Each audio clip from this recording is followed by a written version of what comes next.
ก็จะเข้าถึงการแสดงที่พวกเขาจะโผล่ทางผู้ทัวร์กับประดับที่มาสร้างในนักกีฬาที่มีเสด็จในเรื่องการน้องโค้ชเสื้ออย่างประธานต้องมุ่งไปดีกว่าเพื่อน้องทีจะโผล่ที่ฐานผู้ทัวร์ Before starting today's demonstration, we would like to take a photo featuring VIP guests.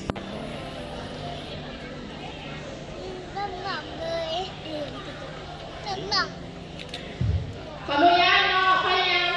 ผู้ใดยืดสูงให้ยืดทั้งหลังสูงแล้วทั้งหน้าให้เด็กน้อยยืนทั้งหน้าให้เด็กน้อยยืนโดย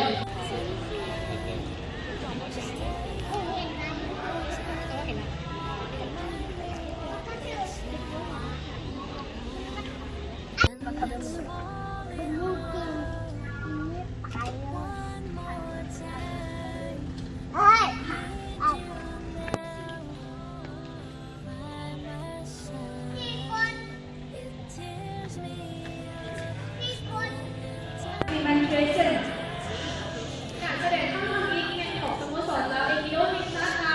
ผักกะเกาอิลูอาและปาปอร์ตเรสวรรค์ได้มีความยินดีหลายที่ได้ทำงานที่เป็นทีมในการแสดงครั้งนี้พวกเขาขอแสดงความยินดีต้อนรับทุกท่านและขอแสดงความเข้าใจในการตลาดเวลาวันนี้ค่ะสำคัญคำตอบของประเด็นเอาในนี้ The first performance will be the performance of the National Aikido Club. My name is Minji and it is my pleasure to be an MC in this show. We would like to extend a very warm welcome to all of you and we appreciate you taking time of your busy schedule to join us today. เวลาพวกเขาขอเชิญที่ทางคงอยากแสดงความคิดซึ่งในจุดพื้นฐานของไอคิโดขอเสียงปรบมือหนักก็เป็นกำลังใจให้นั่นเอง And we would also like to welcome you to the first performance. Everyone, please give a big round of applause to our younger children and we hope you to enjoy this show. Thank you.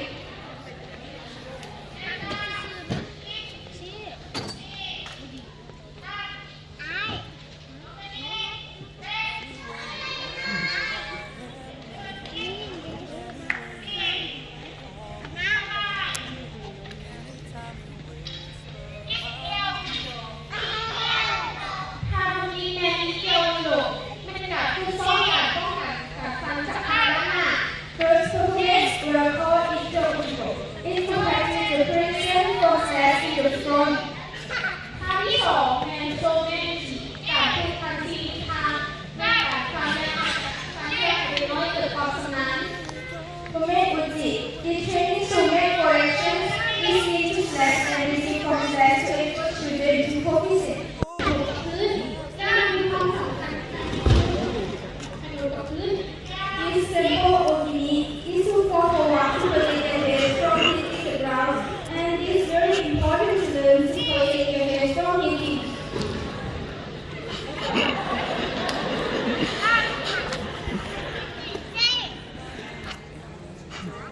โทษไปแม่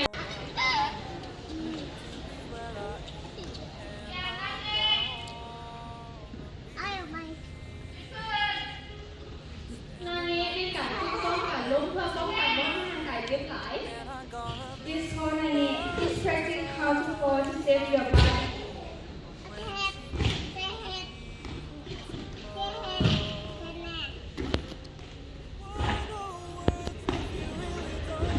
เทคนิคเหล่านี้เราไปทำในการตกเป็นสอนและพวกนี้มีความถนัดของของหนูท่านเองและบางอย่างให้เราเรียนด้วยตัวเอง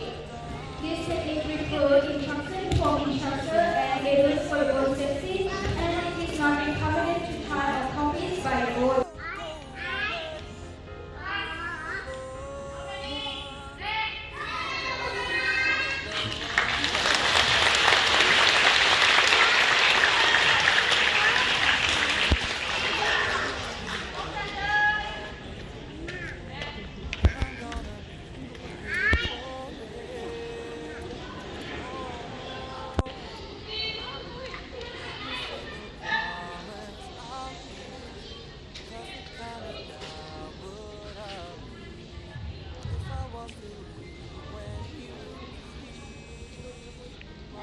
ในการแสดงครั้งนี้โคดีจะยืนเป็นผู้วงมนมีลักษณะคือกับดอกไม้หลานเพื่อต้อนรับแสงอรุณในยามเช้า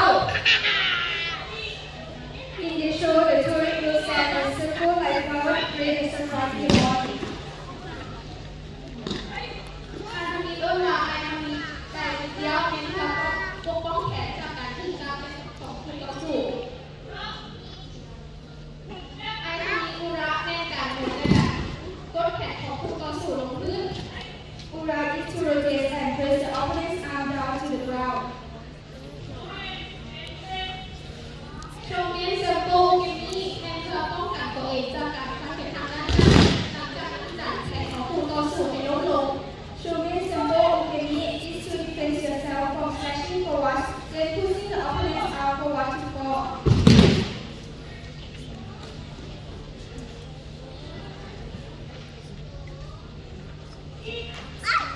ทางนี้เอื้อว่าซึ่งกิจโปรเกียวนานี้แม่เพื่อป้องกันตัวเองจากการเวียนและดันแขนไปข้างหน้าเพื่อให้ผู้ต่อสู้ลดลง This technique Kobyonani is to defend yourself from punch, then push the arm forward to make the opponent fall forward.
by Mr. Jonathan Yagwadiyu. Please demonstrating 20 Jonathan move for LSC.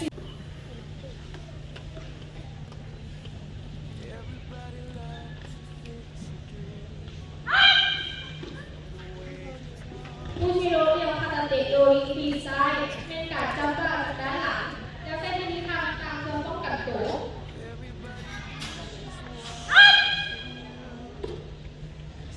Kushiro Category design is to moving for shoulder from the back by using the side of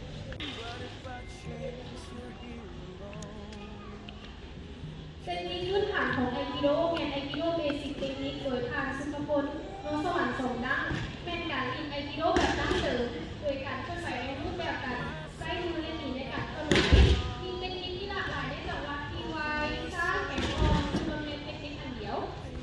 This performance is Aikido basic techniques by Sokon Noswan Suda. It's a traditional Aikido play by moving the form of the pose by using hand and foot to move. There are a variety of techniques such as fast, slow, hard, soft. So all these variations are combined into one technique.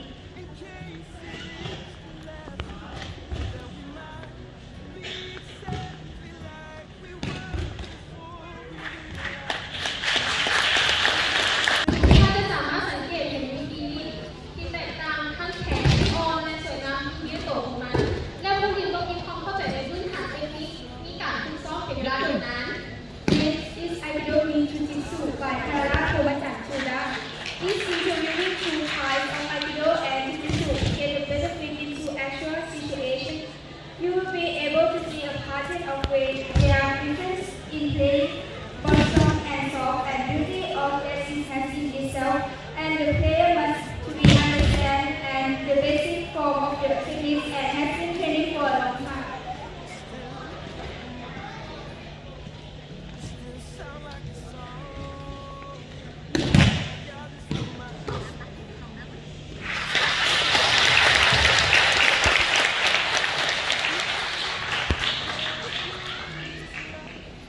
โปรโมเตโจ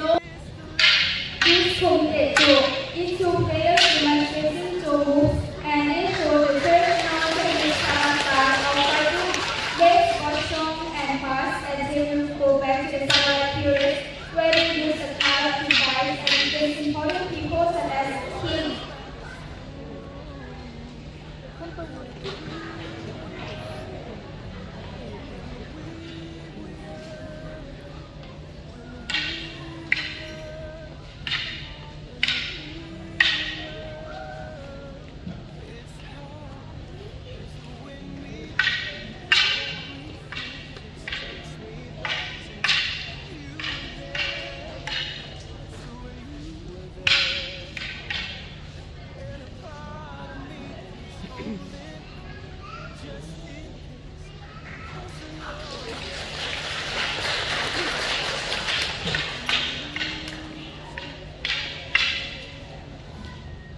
These have been through years of training and experience, and it is not recommended to try or copy by your own. This technique will follow instructions from instructor and they will for your own safety.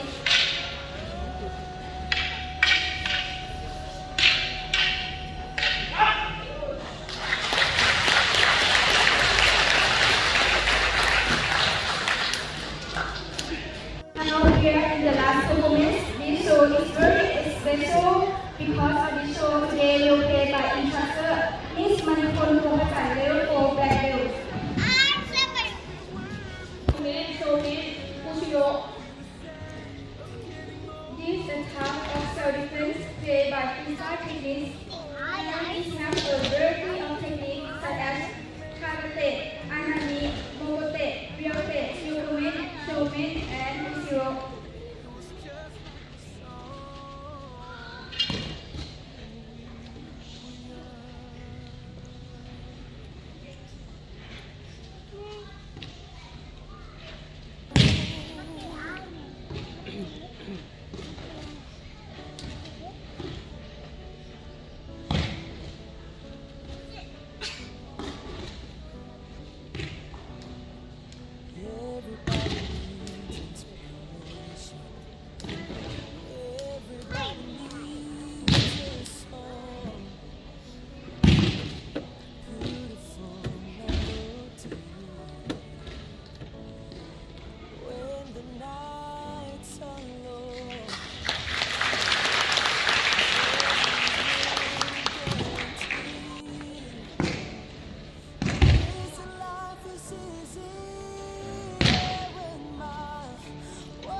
hand, name, age, or whatever to force you.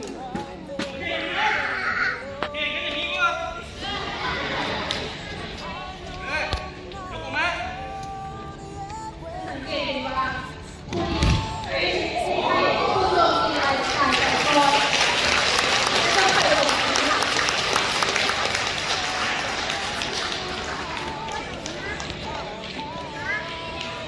ให้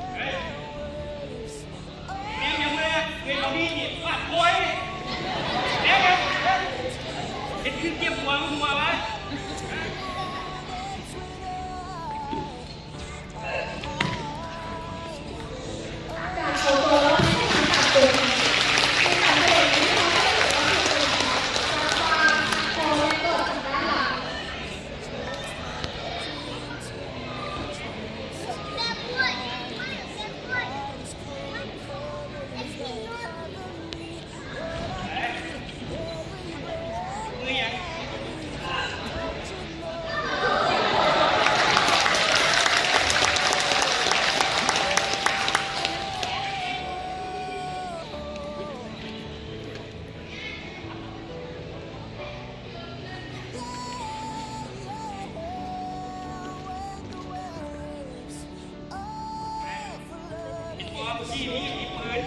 กิดความโตและเกิดทางด้านหลัง การเอาตัวรอดให้ทางการตัวด้านหลังมีน้องนี่เนี่ยจะช่วยทางในการป้องกันตัวเองในสถานการณ์อันตราย And this performance is seeing how to defend yourself from attacker in your situation when the attacker catch your shoulder, strangle, or catch from the back. So this technique will help you to protect yourself in a dangerous situation.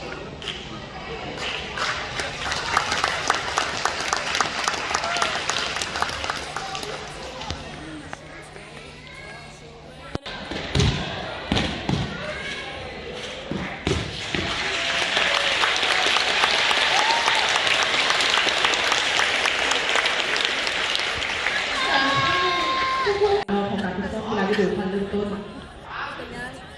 There are two major kinds of bound or customary in judo.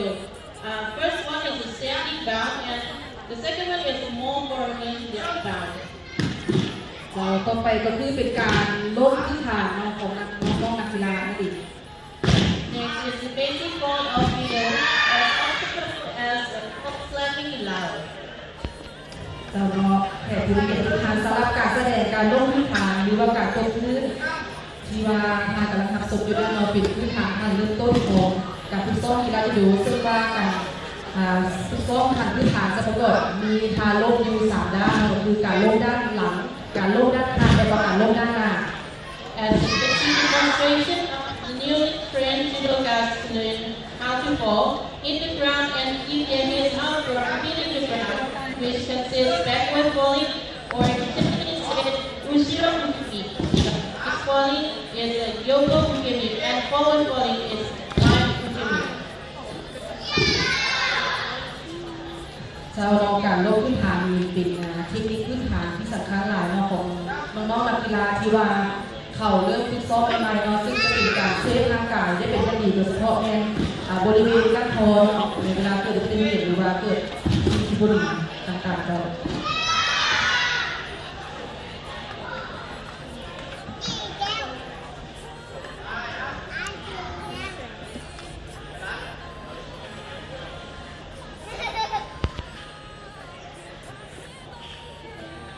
เป็นการด้วยพื้นฐานการโลกด้านหลังเอง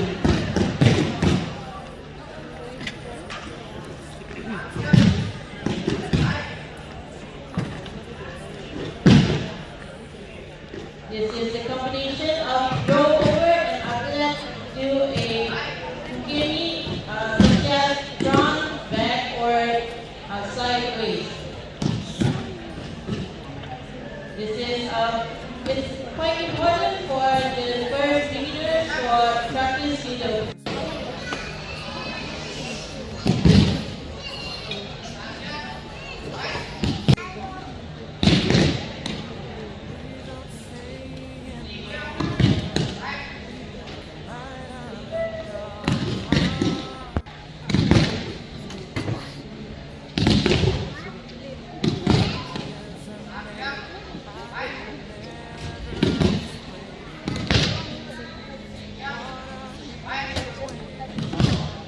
นักกีฬาต้องได้ซ้อม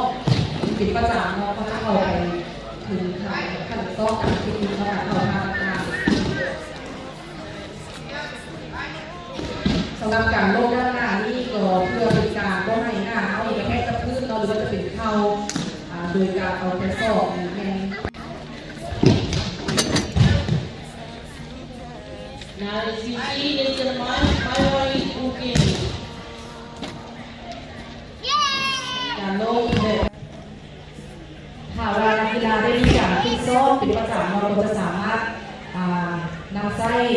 วิธีการลงแบบนี้เนาะ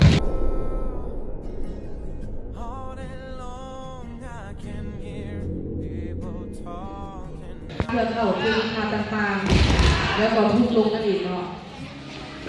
Applying basic techniques of judo in order for athletes to know how throwing and opening down correctly and completely requires that the collar and sleeves of the opponent be pulled in order to get the full score.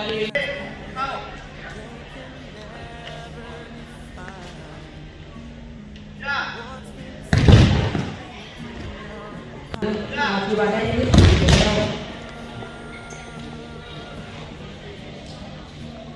สังเกตได้ว่านักกีฬาที่เป็นคนถือลูกลงถ้าเทคนิคที่ว่าเป็นพื้นฐานเป็นการเล่นเพื่อให้พอมาได้กับพื้นเลยเป็นเทคนิคท่าเขาจิโอนาเน่เนาะเป็นเขา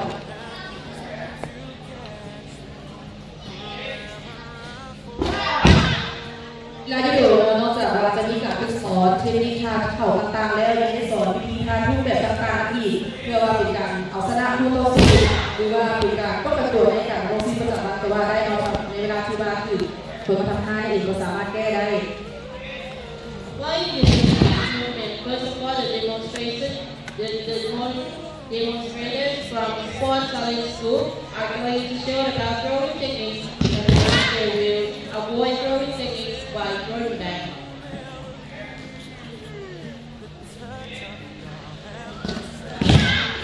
สำหรับผู้เข้าภาษาอังกฤษเป็นมาโทรีเนาะและผู้แก้เขาเป็นมาสเก็ต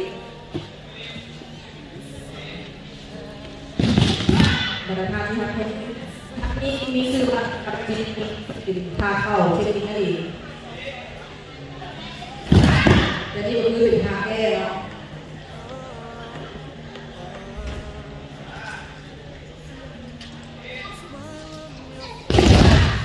เทคนิคนี้เป็นมาโมชิมัตถะซึ่งเป็นเทคนิคท่าขา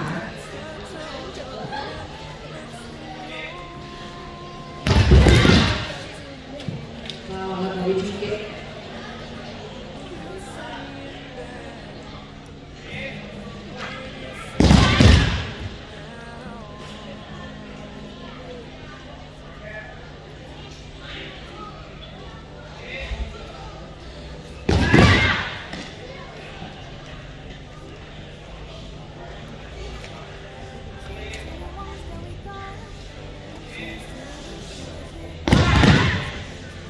เทคนิคตัวนี้มีชื่อว่าโอสโตนาริซึ่งเป็นเทคนิคท่าขาเมื่อกี้นี่เป็นผูกเข่าเนาะและอันนี้เป็นเทคนิคเล่นตัวเอง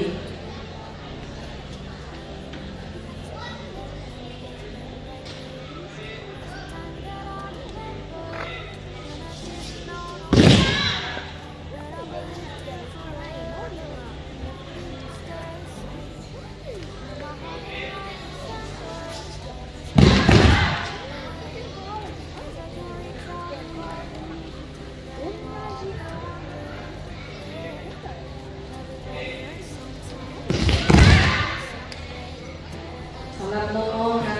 กีฬาที่มาจากแม่กลสวรรค์นะคะถือว่าซ้อมมาได้ปีนึงเนาะถือว่าได้พื้นฐานเลยแล้วก็สำหรับเขาเทคนิคท่าลงท่าพวกนี้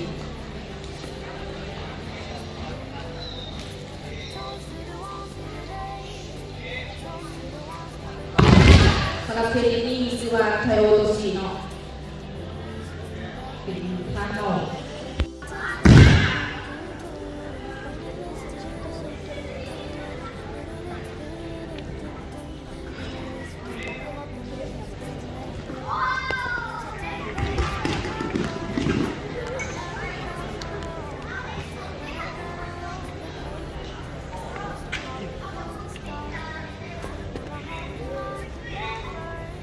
จ้า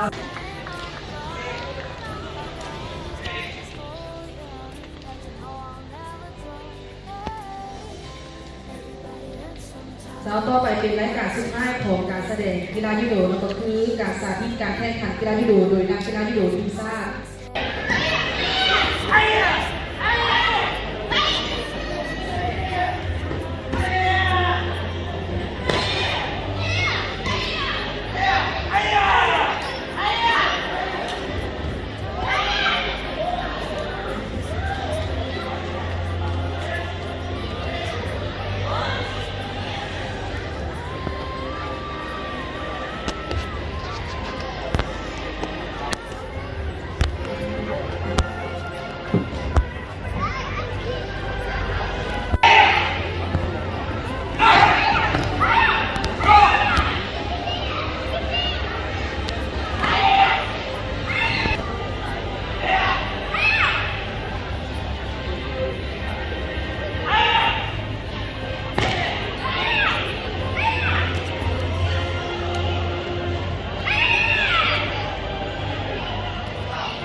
สมมติสอนเขาลง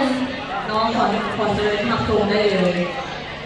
พอเต้นเขาจะเน้นความไวในการเข้าถึงเวลา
Searching, ooh,